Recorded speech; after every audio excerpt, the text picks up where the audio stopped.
Hey, what's up you guys? In today's video, we're going to be giving you 6 alternative Yu-Gi-Oh tournaments that you can play at your locals if your shop's getting a little boring.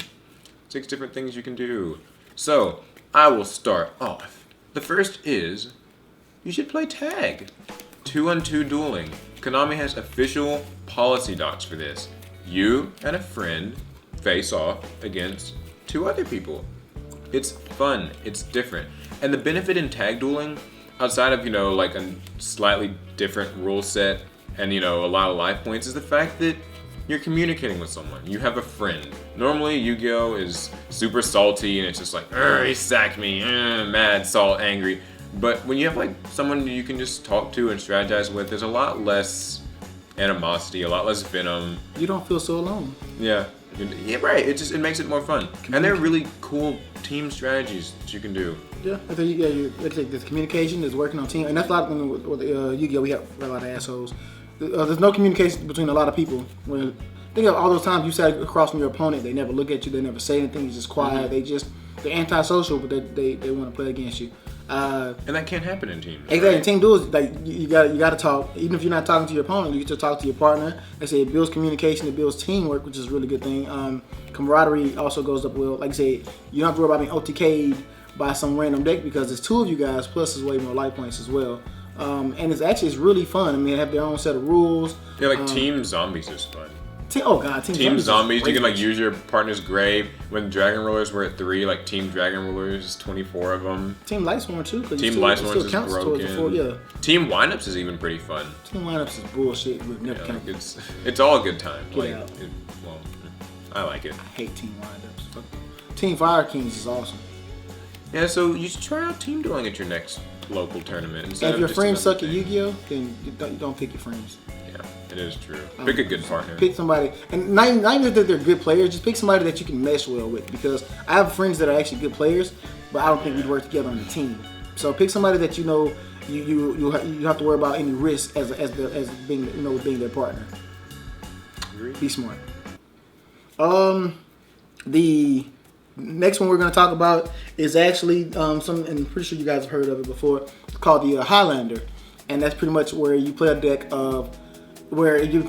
composed of only one of every card. No matter what the card is, no matter if it's limited, unlimited, whatever, you can only play 1 copy of this card. It sounds like a lot of fun. And actually, we had one at our shop, whatever, and it's very, very fun. Pretty much because it gives you that ability to where nobody's on a higher plane than you are because you only have one of, so you got to use it wisely. It's kind of like Go Control for me. You got one of everything, make some powerful cards. That and the top tier is completely different, right? Yeah. Because Shaddolls and things are no longer, they're a lot different when... Yeah, they're no longer really viable. Yeah. And that's with any top tier of any format, really.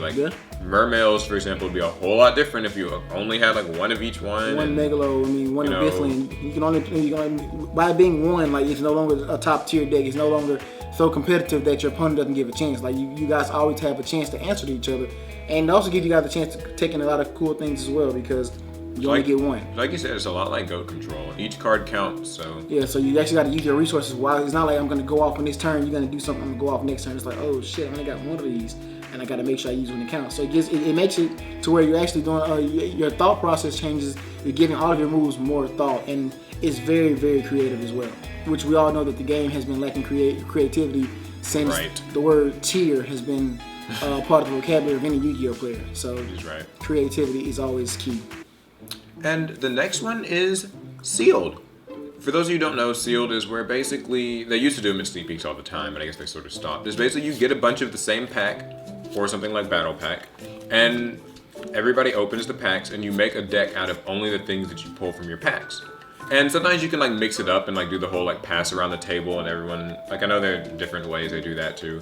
But basically the fun of Sealed, whether it's with a booster pack or Battle Pack because it's kind of built for Sealed, the fun is that you don't, it's more fair. Everybody kind of has the same card pool to pull from, and your deck's not always going to be the ideal build of whatever it is. You're kind of just being forced to make the most out of what you've got.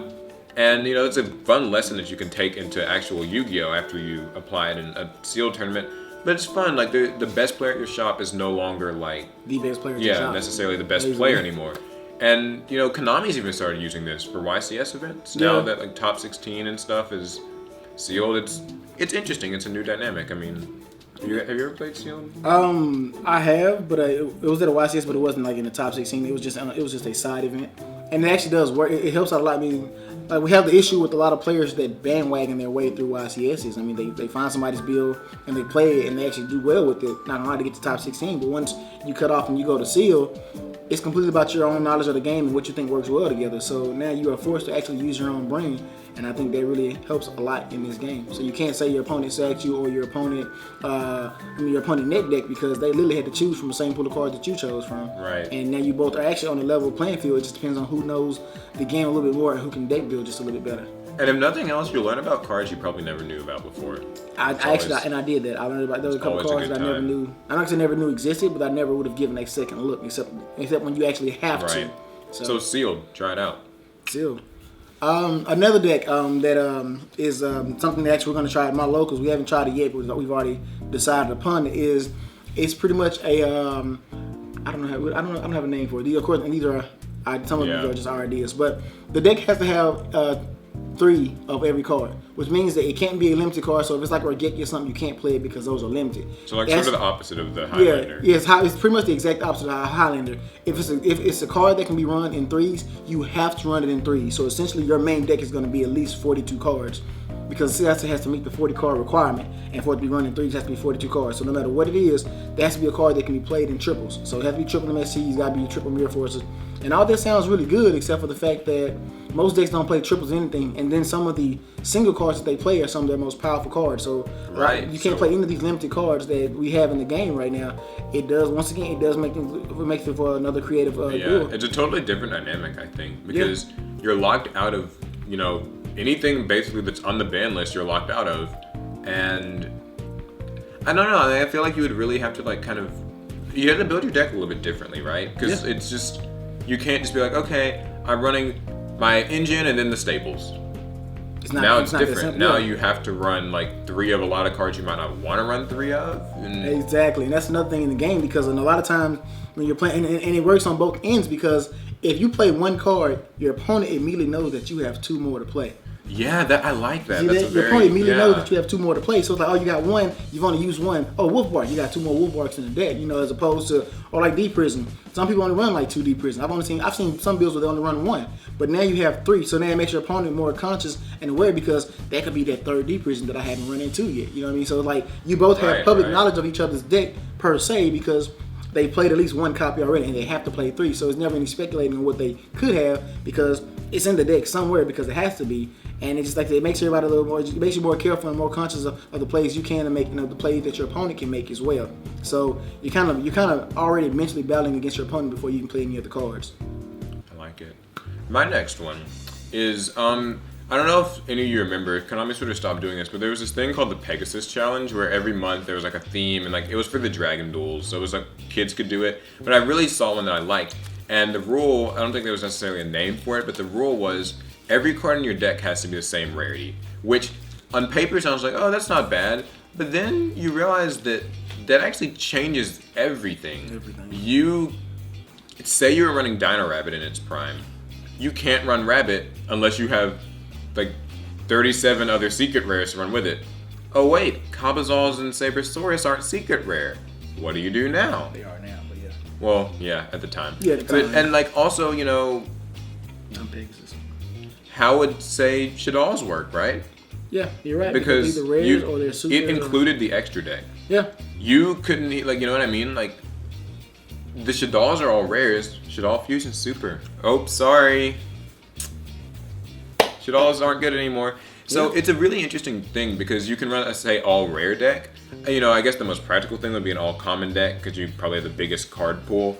But even so, like, if you can be creative, you can think of something that's technically an all super rare deck. And I'd like to see someone make a successful, like, all secret. All hollow rare deck. Yeah, that would be, it'd be fun to see like an all secret rare deck that worked somehow. So if you guys can think of one, let me know. Yeah, that would actually be, I kind of want to know. That's the only one I can see being made without any, I guess, specific staples would be like Crystal Beats or something, because they all got like reprinted their secrets and like that is yellow and shit. Them and like one other little archetype.